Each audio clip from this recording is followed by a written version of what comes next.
Praise the lord. హల్లెలూయా. దేవుని నామానికి మహిమ కలుగునుగాక.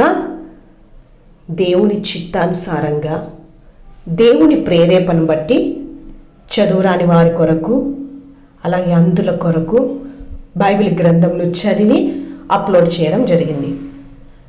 ఇంటి పనులు చేసుకుంటూ కూడా ఈ బైబిల్ వింటూ వాక్యాలను నేర్చుకోవడానికి వీలుగా వీడియో చేయడం జరిగింది. విని ఆశీర్వదింపబడినట్లుగా ప్రార్థన చేద్దాం.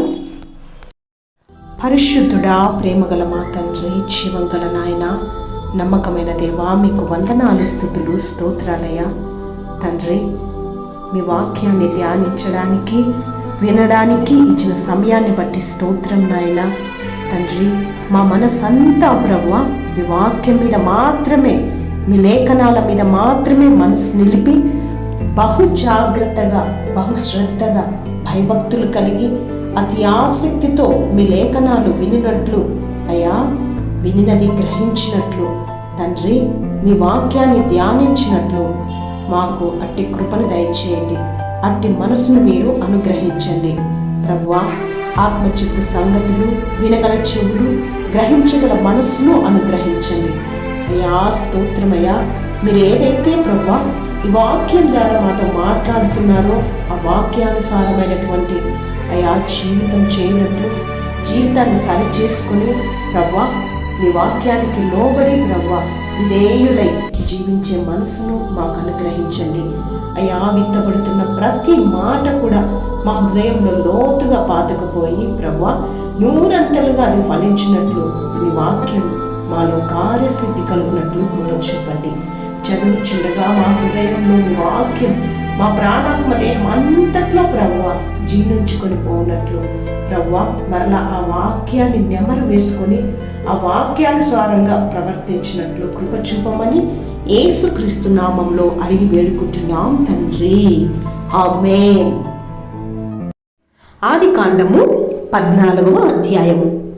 షీనారు రాజైన అమ్రాపేలు, ఎల్లాసరు రాజైన అర్యోకు, ఏలాము రాజైన కదొర్లా యోమేరు, గొయ్యేయుల రాజైన తిదాలు అను వారి దినములలో వారు సొదొమ రాజైన బెరాతోను, గొమొర్రా రాజైన బిర్షాతోను, అద్మా రాజైన షినాబుతోను, సెబోయేయుల రాజైన షేమేబోరుతోను, సోయరను బెలరాజుతోనూ యుద్ధము చేసిరి. వీరందరూ ఉప్పు సముద్రమైన సిద్దీము లోయలో ఏకముగా కూడి 12 సంవత్సరములు కదొర్లా యామేరుకు లోబడి 13వ సంవత్సరమున తిరుగుబాటు చేసిరి. 14వ సంవత్సరమున కదొర్లా యోమేరును అతనితో కూడానున్న రాజులను వచ్చి అస్తారోత్ కర్నాయిములో రెఫాయీయులను, హాములో జూజీయులను, షావే కిర్యతాయిము మైదానములో ఏమీయులను కొట్టిరి. మరియు హోరీయులను అరణ్యము దగ్గరనున్న ఏల్పారాను వరకు తరిమి షేయూరు పర్వత ప్రదేశంలో వారిని కొట్టిన తరువాత తిరిగి కాందేశను ఏమిష్మతుకు వచ్చి అమాలేకీయుల దేశమంతటిని, హససోన్ తామారులో కాపురమున్న అమోరీయులను కూడా కొట్టిరి. అప్పుడు సొదొమ రాజును, గొమొర్రా రాజును, అద్మా రాజును, సెబోయీము రాజును, సోయరను బెలరాజును బయలుదేరి సిద్దీము లోయలో వారితో అనగా ఏలాము రాజైన కదొర్లా యోమేరు, గోయేయుల రాజైన తిదాలు, షీనారు రాజైన అమ్రాపేలు, ఎల్లాసరు రాజైన అర్యోకు అను నలుగురితో ఆ 5 రాజులు యుద్ధము చేసిరి. ఆ సిద్దీము లోయలో విస్తారమైన మట్టికీలు గుంటలుండెను. సొదొమ గొమొర్రాల రాజులు పారిపోయి వాటిలో పడిరి. శేషించిన వారు కొండకు పారిపోయిరి. అప్పుడు వారు సొదొమ గొమొర్రాల ఆస్తి యావత్తును, వారి భోజన పదార్థములన్నీ పట్టుకొని పోయిరి.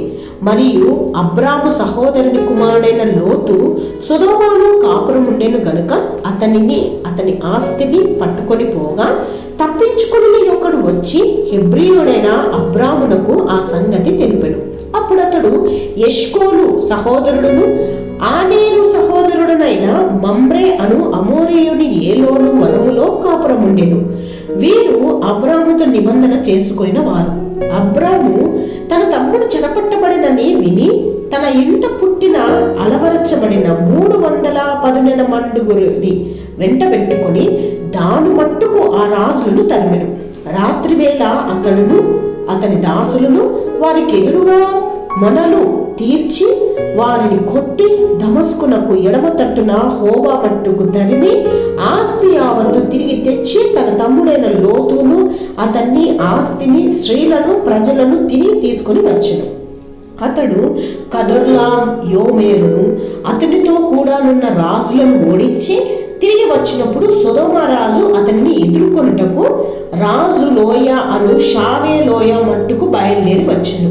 మరియు షాలేము రాజైన మెల్కీసెదెకు రొట్టెను ద్రాక్షారసమును తీసుకొని వచ్చెను. అతడు సర్వోన్నతుడగు దేవునికి యాజకుడు. అప్పుడు అతడు అబ్రామును ఆశీర్వదించి ఆకాశమునకు భూమికిని సృష్టికర్తయును సర్వోన్నతుడనైన దేవుని వలన అబ్రాము ఆశీర్వదింపబడును గాక అనియు నీ శత్రువులను నీ చేతికి అప్పగించిన సర్వోన్నతుడగు దేవుడు స్తుతింపబడును గాక అనియు చెప్పెను. అప్పుడు అతడు అన్నిటిలో ఇతనికి 10వ వంతు ఇచ్చెను. సొదొమ రాజు మనుష్యులను నాకిచ్చి ఆస్తిని నీవే తీసుకొనమని అబ్రాముతో చెప్పగా అబ్రాము నేనే అబ్రామును ధనవంతునిగా చేసి తినని నీవు చెప్పకుండానట్లు ఒక నూలు పోవేనను చెప్పుల వారైనను నీ వాటిలో ఏదైనా తీసుకొననని ఆకాశమునకు భూమికిని సృష్టికర్తయును సర్వోన్నతుడును దేవుడును నైన యెహోవా ఎదుట నా చెయ్యి ఎత్తి ప్రమాణము చేసి ఉన్నాను. అయితే ఈ పడుచువారు భుజించినది తప్ప నాతో కూడా వచ్చిన ఆనేరు ఎష్కోలు మమ్రే అను వారికి ఏ ఏ భాగములు రావలెనో ఆయా భాగములు మాత్రము వారిని తీసుకొననిమ్మని సొదొమ రాజుతో చెప్పెను. ఆమేన్. చదవబడిన వాక్యం ప్రతి ఒక్కరి హృదయాలలో స్థిరపరచబడును గాక.